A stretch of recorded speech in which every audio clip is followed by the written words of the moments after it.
Some promises do not break when you reach for them. They break before you ever arrive. Hattie Mercer did not know that when she stepped down in Cinder Flats, Wyoming Territory, with one cracked valise in her hand and a blue letter folded inside her glove. That letter had carried her 700 miles. It had promised a husband, a room of her own, a respectable name, a place at somebody's table. But the man who signed it was not waiting at the depot. A clerk was.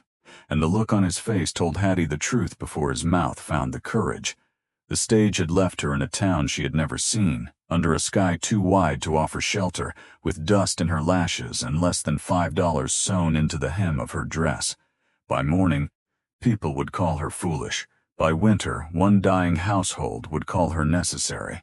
And years later, when folks in that county spoke of the Rusk Ranch, they would not begin with cattle or land or money. They would begin with the evening a rejected bride walked into a cold kitchen and taught a house how to breathe again. Cinder Flats was hardly a town. It was a depot platform, a blacksmith shed, 2 false front stores, a church still smelling of fresh pine, and one road that lost itself in the pale grass east of the mountains. Hattie stood beside the stagecoach while the driver threw down mail sacks and a crate of lamp chimneys. She was 29 years old, broad in the shoulders, plain in the practical way a life of labor makes a woman plain. Her brown wool traveling dress had been brushed clean each morning and dirtied again by noon. Her boots were cracked. Her bonnet ribbon had faded from black to something like smoke. In her valise were 2 dresses, a comb with 3 missing teeth, a little packet of needles, and her mother's receipt book wrapped in linen.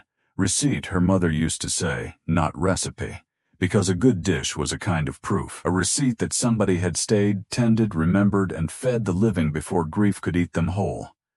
Hattie had clung to that book when everything else in Missouri was sold. The little farm, the milk cow, the bedstead where her mother had died. Then, when there was no family left and no work steady enough to keep her through another winter, she had answered an advertisement from Mr. Alden Pike of Cinder Flats, widower, store owner, temperate habits, seeking a Christian wife of good sense, no frivolity, and usefulness in domestic matters.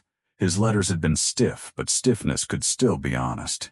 He had enclosed a pressed sprig of lavender once, and Hattie had let herself believe a quiet man might simply be shy on paper. She looked over the depot platform now, searching for a dark coat, a hat lifted in greeting, a man with the awkward decency to recognize the woman he had summoned across half the country. Instead, a boyish clerk approached her, holding his cap in both hands. He could not have been more than 19. His collar was too tight. His eyes kept dropping to the plank floor. "Miss Mercer?" he asked. Hattie's fingers tightened around the handle of her valise. "I am." The young man swallowed. "I'm Toby Bell. I work at Pike's General." He did not say welcome. He did not offer to take her bag. He only stared at his cap as if there were a message written in the felt. "Mr. Pike sends his apologies, ma'am." The wind moved between them. Hattie felt it touch the damp place at her throat. "Apologies for what?" Toby's face colored. He was meaning to write, truly he was, only things happened quick. Things. A word small enough to hide cowardice inside it. Toby forced the rest out. "He married Mrs. Voss from the boarding house last Friday." Last Friday. Hattie had been in Nebraska last Friday, sitting upright through the night beside a woman with a crying baby, her blue letter tucked in her glove like a deed to the future. Last Friday she had still been somebody's intended. By Saturday morning, she had become a problem no one had bothered to notify. Her face did not change. That was the first thing people noticed about Hattie Mercer when trouble came. She did not scatter. She became very still. The clerk mistook that stillness for softness and hurried on. "He said to give you this." He held out an envelope. Hattie knew what it was before she touched it. Conscience money, fair money. A few dollars wrapped in paper so a man could think himself decent after discarding a human being like spoiled flour. She took the envelope. She did not open it. "Tell Mr. Pike I received his message," she said. Toby blinked, relieved she was not crying. "Yes, ma'am. And tell him a letter would have cost him 3 cents. The boy's mouth opened, then closed. Hattie stepped around him and walked to the far end of the platform where the dust gathered in little gray drifts. Only there did she let herself breathe. The stage rolled west without her. The sound of it leaving was worse than the clerk's words. A person could argue with words. A person could not argue with distance. Behind her, town life resumed. A hammer struck iron. A woman laughed outside the boarding house. A dog barked at nothing. Hattie stood holding her valise, feeling the shape of the blue letter through her glove. There was nowhere back east that wanted her. No parents, no farm, no sister with a spare bed. She had spent everything getting here except the little money hidden in her hem and the pride she refused to pawn. Across the road, beneath the striped shade of a feed store awning, Levi Rusk had watched the exchange from beginning to end. He had come into Cinder Flats for salt, lantern oil, and a length of stovepipe. He had not come looking for a woman. He had spent the last 4 years carefully not looking at anything that might become hope. Levi was 36, tall, sun-cut, and quiet in the way some men get after a house has heard too much crying. His wife, Eliza, had died of childbed fever with the baby stillborn beside her. After that, the Rusk Ranch had kept running because cattle did not care about grief. Fences broke, water froze. Calves came wrong, bills had to be paid, but inside the house, life had gone thin. His father, Caleb, had taken the worst of it strangely. An old cattleman who had once outworked men half his age had gone to bed after Eliza's funeral and slowly surrendered to the blankets. The doctor called it a weak heart. Levi called it giving up. For months, Caleb had refused more than coffee, broth, and stubbornness. The stove stayed cold too often, the curtains stayed shut. A house that had once smelled of yeast, cedar smoke, and Eliza's rose soap now smelled of dust and old medicine. Levi could mend a harness in the dark. He could pull a calf in a snowstorm. He could ride 30 miles with cracked ribs and not mention it. But he could not make a home out of rooms that had forgotten warmth. He watched Hattie Mercer on the platform. She did not crumple. She did not beg. She did not chase the clerk or demand to see the man who had shamed her. She stood like a gatepost after a hard wind, still upright, though everyone could see the blow had landed. That kind of steadiness was not common. It was earned.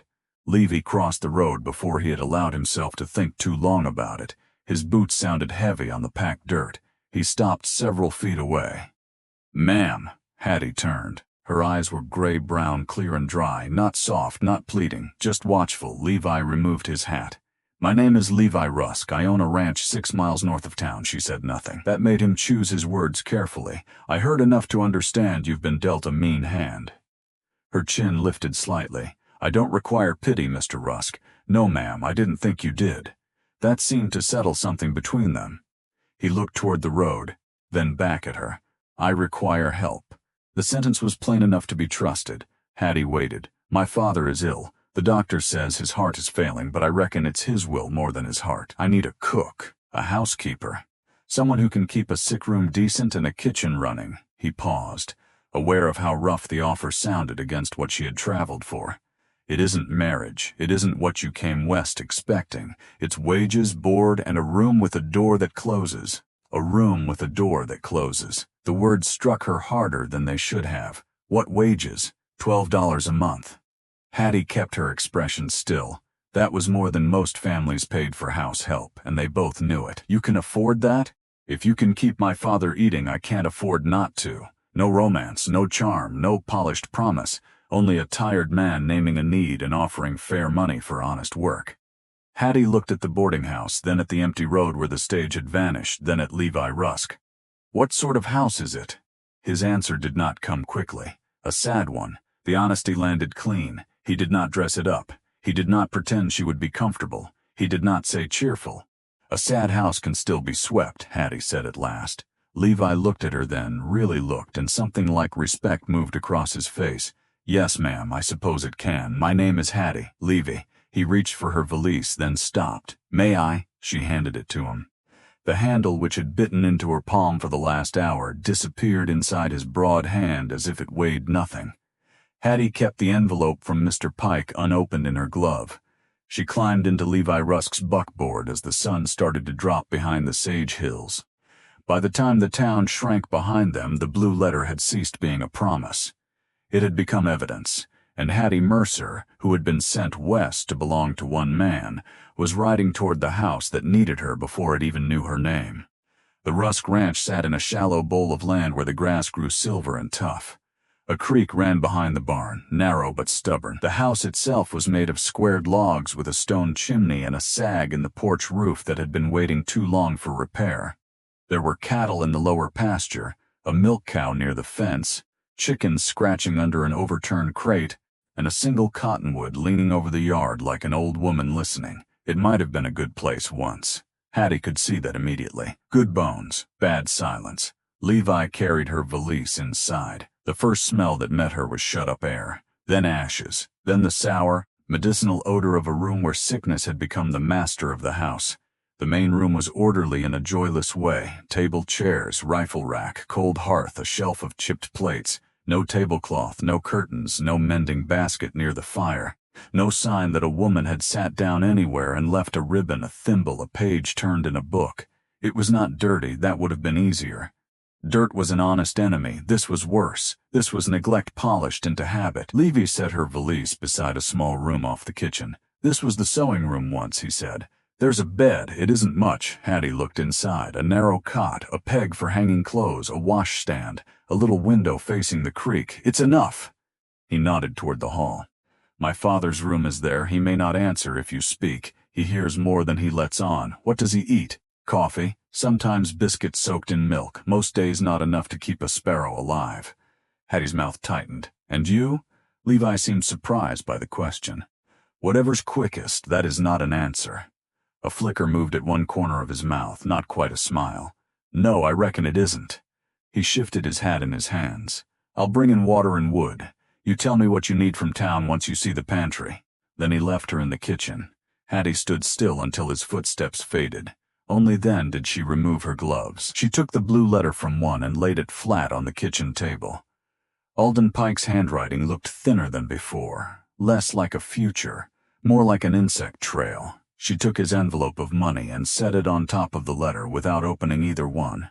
Then she took her mother's receipt book from the valise and placed it beside them.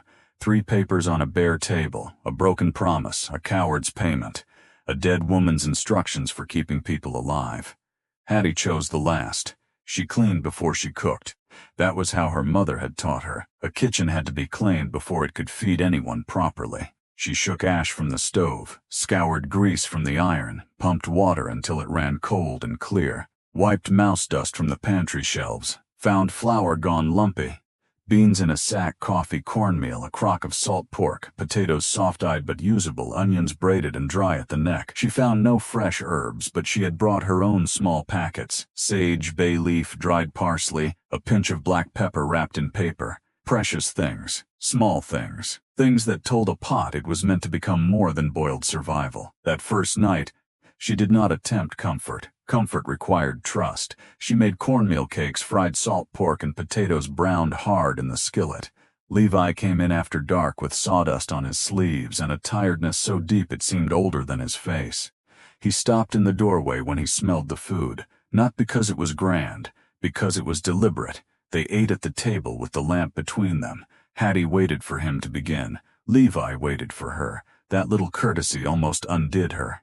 No man who had spent the day desperate enough to hire a stranger from a depot still ate first when a woman sat at his table. She took up her fork. Only then did he eat. Afterward, she prepared a small plate for Caleb Rusk, a corn cake softened with gravy, a little potato, a cup of weak coffee. She carried it down the hall and knocked. No answer. Mr. Rusk, she said through the door. I'm Hattie Mercer. I've come to help with the house. Silence. I brought supper. Nothing. She placed the tray on a chair outside the door and went away. In the morning the food was untouched. Hattie did not sigh. She did not complain. She scraped the plate, washed it, and began again. For 3 days Caleb Rusk refused her. On the 4th day she stopped offering plates and began offering smells. She found the garden patch behind the house choked with weeds and discovered a hard little rosemary bush still alive near the fence. Rosemary was a stubborn herb. It held on to poor soil and insult. Hattie clipped it carefully and put a kettle on.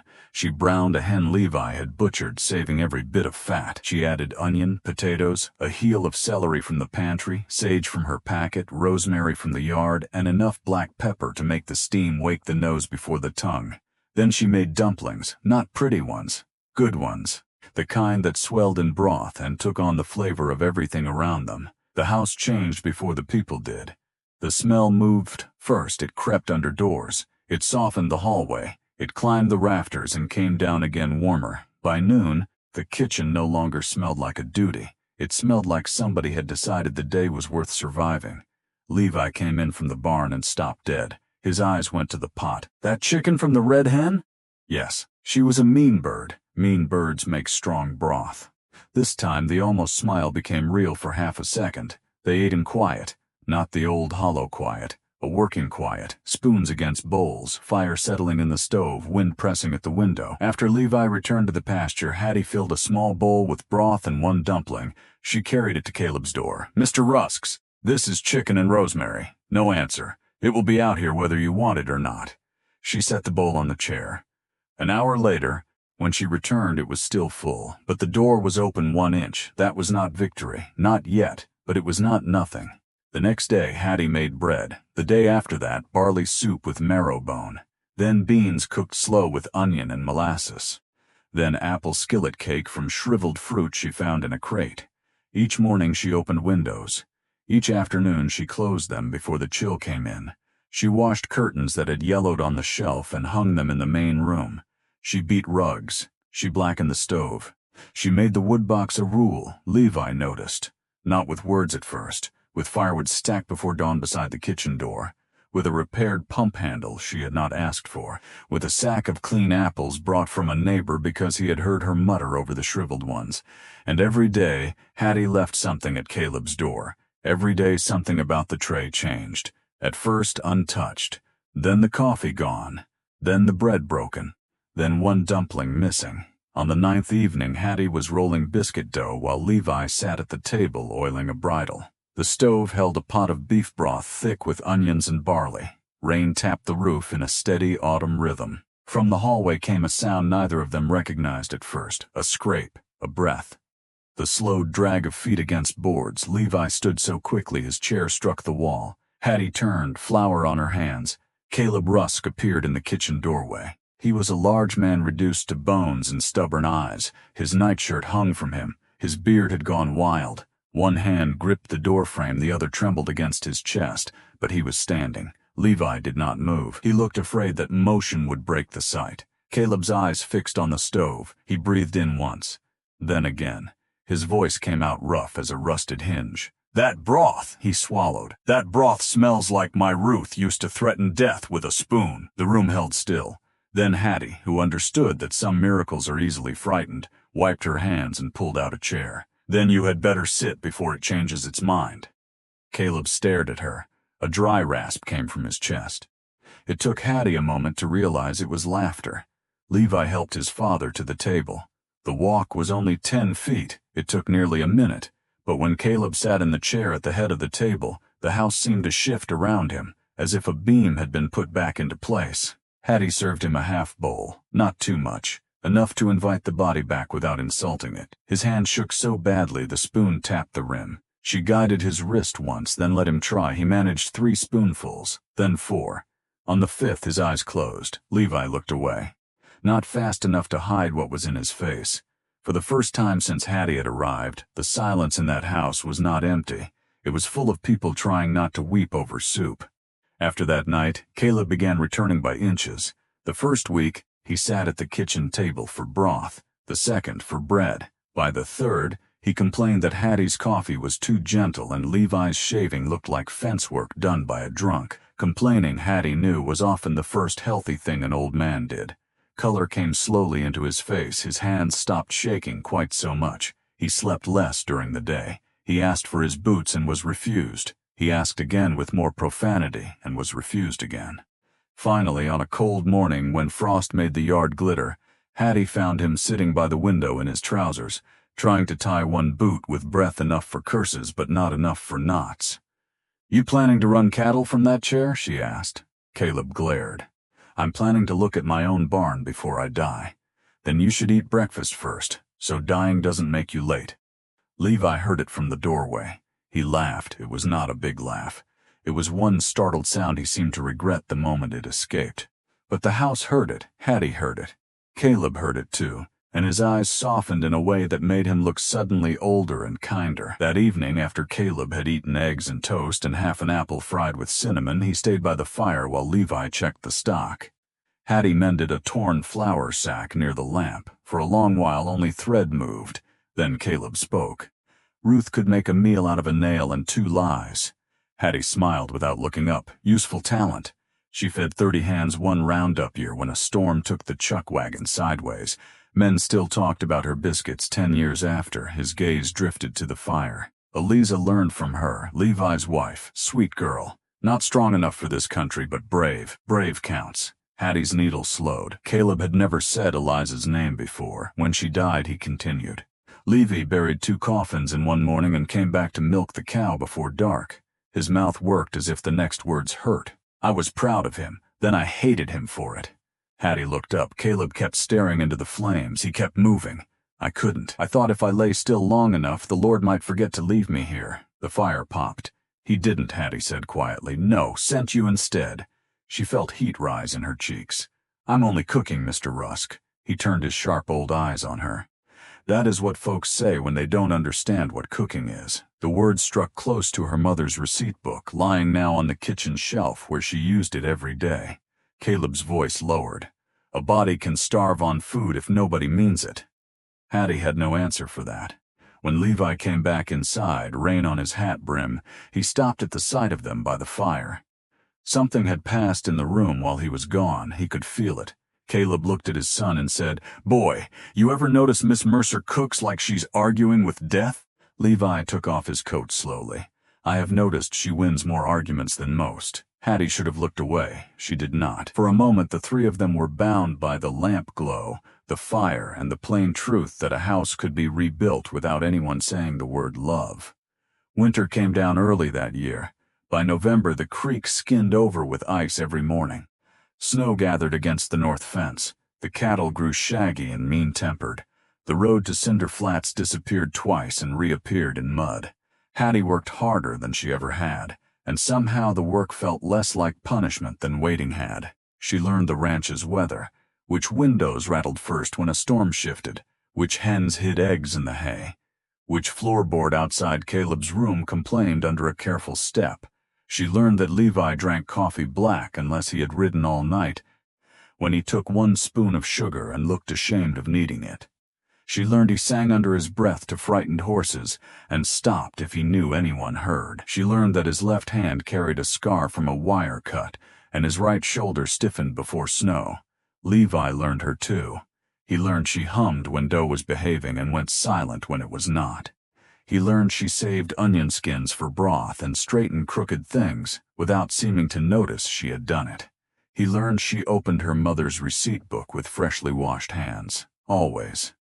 He learned that the blue letter from Alden Pike stayed folded in the bottom drawer of the kitchen dresser, not cherished, not forgotten, just kept like a receipt for a debt she no longer intended to collect. On Sundays, when weather allowed, Levi drove her into town for church. The first time they walked into the little pine building together, every head turned. Cinder Flats knew stories before they were told. Folks knew Hattie had come for Alden Pike and ended up at the Rusk place. They knew Alden's new wife wore store-bought lace. They knew Levi had not hired help since Eliza died. They knew Caleb Rusk had been as good as gone and was now seen on the porch wrapped in a buffalo robe, yelling at chickens. The town did not know what to do with that, so it watched. Alden Pike watched, too. He stood near the stove in his good coat, beard trimmed, his young wife at his elbow. When his eyes met Hattie's, shame crossed his face and vanished under courtesy. Miss Mercer, he said after service, I'm glad to see you found arrangement. The pause before arrangement was small. It still had teeth. Hattie felt Levi stiffen beside her. She answered before he could. I found work, Mr. Pike. There is honor in that when the wages are paid and the terms are honest. Alden's wife looked down. Someone nearby pretended to cough. Levi said nothing until they reached the wagon. Then he helped Hattie up and stood a moment with one hand on the sideboard. You handled that better than I would have. She pulled her shawl closer. No, I handled it colder than I felt. He looked up at her. Cold can keep a person standing, for a while, she said. He nodded once as if he understood too well. That afternoon, back at the ranch, Levi split enough wood for 3 days, though only 1 day was needed. Hattie watched from the kitchen window. Each swing of the axe was clean and hard. Not anger exactly, something with nowhere else to go. She made molasses bread and left it cooling on the table. When he came in, snow melting on his sleeves, she poured him coffee without asking. He looked at the bread, then at her. "Thank you." 2 words, but they held more than appetite. The blizzard came in January. It arrived in the dark with a sound like the world being torn into white cloth. By midnight, the barn was nearly invisible from the house. By 2, a cow went into labor wrong. Levi saw the lantern swinging wild in the lower shed and knew. He wrapped himself, took rope, and told Hattie to bar the door behind him. She did not. She put on her coat, tied a scarf over her hair, and took the second lantern. He turned at the threshold. "No, that cow will not care for your opinion. It isn't fit weather." Then finish fast. For half a second, fear flashed through his face, not for the cow, for her. That was the first time Hattie saw it naked enough to name. They fought the storm to the barn. Snow hit like gravel. The lantern flame snapped and guttered. Inside, the cow strained, sides heaving, eyes rolling white. The calf was turned wrong. Levi's hands were strong but cold stiffened. Hattie had helped births on her parents' farm. Not cattle often, but enough. Enough to know panic wasted time. She held the lantern low. She heated water on the little barn stove. She spoke to the cow in a steady stream of nonsense and prayer. Levi worked with his jaw set, sleeves wet to the elbow. For an hour the barn held only wind, animal pain, and human stubbornness. Then the calf came free in a rush of steam and blood and life. It lay too still. Hattie dropped to her knees and rubbed hard with sacking. "Come on," she whispered. "Come on, little fool. This is a terrible night to be born, but you chose it." The calf jerked, coughed, breathed. Levi sagged back against the stall. His face in the lantern light looked older, shaken, full of something he did not know how to carry. Hattie looked up. Snow clung to her lashes. Her cheeks were red from cold. Her hands were stained and trembling, and Levi Rusk, who had spent 4 years guarding the ruins of his heart, knew with absolute terror that it was no longer ruined. It was occupied. He loved her, not because she had mended his house, not because she had fed his father, because when life came wrong way round into a storm, she did not step back. She set down her feet and argued until it breathed. They walked back to the house near dawn, exhausted and half-frozen. Caleb was waiting by the stove, wrapped in a quilt and furious. "Idiots," he barked. "Both of you. Heroism is just stupidity with witnesses." Hattie was too tired to answer. Levi laughed softly. Caleb looked from one to the other. Whatever he saw made his anger quiet. Hattie made coffee with hands that would not stop shaking. Levi took the cup from her, but instead of moving away, he covered her fingers with both of his until the trembling eased. Neither of them spoke. Caleb, who had survived grief, illness, and his own stubbornness, had the mercy to stare into the fire. After that night, silence changed again. It did not disappear. The Rusk house was not suddenly loud or easy, but the quiet between Hattie and Levi now had heat in it. A glance held too long over the breadboard, a hand brushing while reaching for the coffee tin. Levi standing in the kitchen doorway with no chore to justify him. Hattie catching herself smoothing her hair before he came in from the pasture and scolding herself for foolishness. February softened into March. The snow withdrew from the creek banks. Caleb took 3 unaided steps from the porch to the yard and declared the world poorly managed but tolerable. Levi brought Hattie a packet of garden seeds from town: thyme, dill, beans, and marigolds. She read the labels twice. "For the kitchen patch," he said, "it is not mine, it is if you plant it." The words sat between them, careful, dangerous, hopeful in a way both of them had learned to distrust. That evening, Hattie opened the bottom drawer and took out Alden Pike's blue letter. She read it once, not because she missed him, because she wanted to see whether the paper still had power. It did not. The words that had once looked like rescue now seemed thin, bloodless, almost childish. Respectable life, modest means, useful wife. He had wanted usefulness without knowing the soul inside it. He had wanted a woman as one orders a barrel of nails, correct size, sound condition, delivered on schedule. Hattie folded the letter, carried it to the stove, and fed it to the fire. Levi came in just as the blue edge curled black. He stopped. Hattie watched the paper vanish. "Anything important?" he asked quietly. "It used to be." The last ash broke apart. "It is not now." Levi removed his hat. He seemed about to speak, then did not. Instead, he walked to the table and set down a small object wrapped in cloth. "I made something." Hattie looked at him. Levi Rusk, who could speak to horses and weather better than people, looked nearly ill with courage. She unfolded the cloth. Inside lay a spoon carved from pale aspen wood, small, smooth, beautifully shaped. On the handle, He had carved a wheat stalk bending toward a tiny flame. Not fancy, not delicate in a useless way. Made for a hand, made for stirring, made to last. Hattie's throat tightened so quickly she had to turn her face away. "I know it isn't much," Levi said. "Then you don't know what much is." He looked at her then. All winter's restraint seemed to stand behind his eyes. "I hired you because I was desperate," he said. "That is the truth. I needed a cook. I needed someone to make my father eat. I needed this place to stop dying." Hattie held the spoon. Her thumb moved over the carved flame. "But that isn't what you are to me now." The stove ticked. Caleb's room was quiet. Outside, water dripped from the roof in the first thaw. Levi took one breath. "I am not asking you to stay because I need help." His voice roughened. "I am asking because this house has become home again, and I cannot separate that from you. If you want wages, I will pay them as long as you want. If you want to leave, I will take you wherever you choose and say nothing against it." He swallowed. "But if there is any part of you that could bear to stay here as more than hired help—" He could not finish. Hattie looked at the spoon, then at the man standing before her. She thought of the depot platform, the clerk's cap twisting in his hands, the envelope of pity money, the road east that held nothing. She thought of Caleb taking his first spoonful of broth, of a calf breathing under her hands, of firewood by the door, of coffee kept warm, of a kitchen that had learned her shape. For months she had believed she was waiting to be chosen. But that had been the lie inside the blue letter. Belonging was not being selected from a distance by a man with a list. Belonging was being known in the daily weather of a life. It was being trusted with hunger, with grief, with the small, ordinary tasks that proved a person intended to remain. Hattie set the spoon on the table between them. Then she placed her hand over Levi's. "I will not be taken in out of pity. No. I will not be kept as a convenience. No. And I will not live in a house where I am useful but not cherished."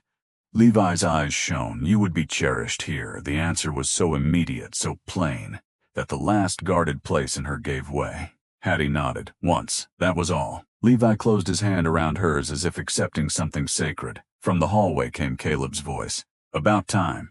Hattie startled. Levi shut his eyes. The old man continued, louder. "If either of you was waiting on my blessing, you had it back when she made dumplings."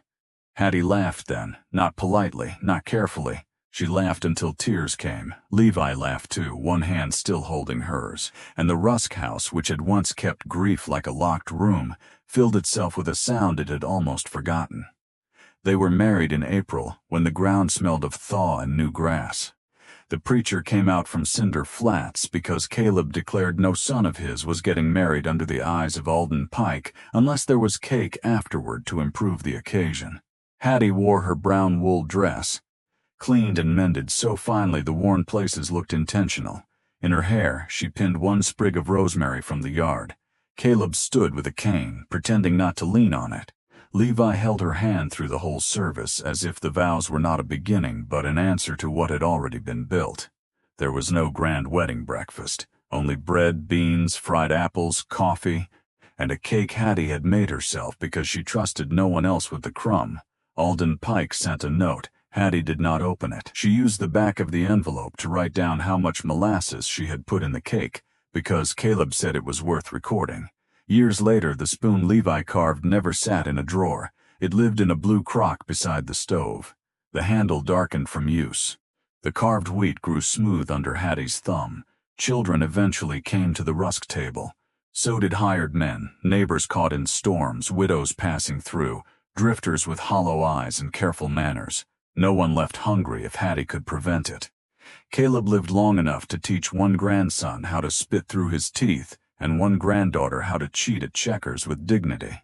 He died in his own bed after eating peach preserve straight from the jar and declaring the world improved but still badly supervised.